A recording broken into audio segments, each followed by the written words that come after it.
And it was a good learning experience, an expensive one, but it was a reminder to me what a young minister said to me in my early 20s when I was about to become a new dad for the first time.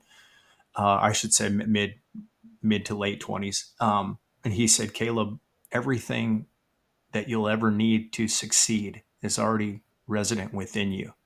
And I think so much of us today in this our society and our culture has built this idealism, right? That it's out there, that we have to find it, that, it's the next paid course, it's the next coaching material, it's whatever. And ultimately it's already resident within each and every one of us, but it's our Our responsibility to responsibility. unlock that. And so that's my heart and my passion, is to help empower humanity on how to unlock their true self and to empower them to be their most authentic self and create the kind of legacy that they want to be remembered by. And we talk a lot about, probate and estate planning, and I've got the horror stories, of the people that pass on. They didn't have their ducks in a row. They left, children, beneficiaries with mountains of debt, all kinds of problems. And I'm like, man, I don't want to be that guy.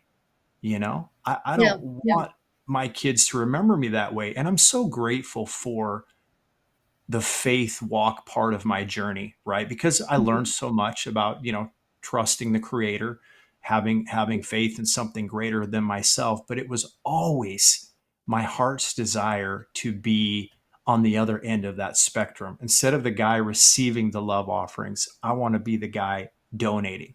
I want to be the guy funding the conference and the convention.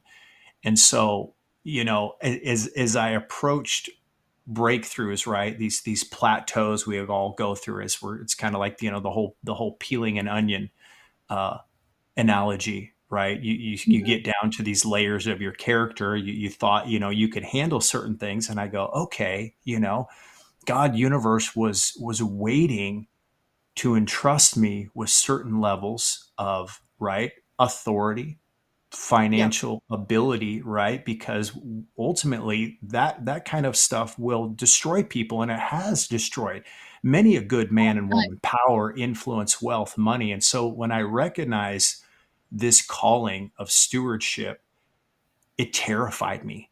It's very humbling, but I go, Yeah. okay, the creator, the universe is looking for trustworthy people that can be good and Mhm. faithful stewards. And so my story, and really, watching how far I've come and where I am today, I would have never guessed, but I can tell you, listener, that it was ultimately all about being faithful in the little that I was entrusted with, not squandering, each step of the way, and having epic gratitude each step of the way. And now I look at, everything that's transpired right here. My hat, Prosperity Producer Alliance, was a company that was birthed with my co-partner, Scott, who's now 72, 73 years old. We met end of 2023, introduced by a fellow licensed insurance agent. And he spent 48 years now, longer than I've been on the planet, in financial services, family legacy planning.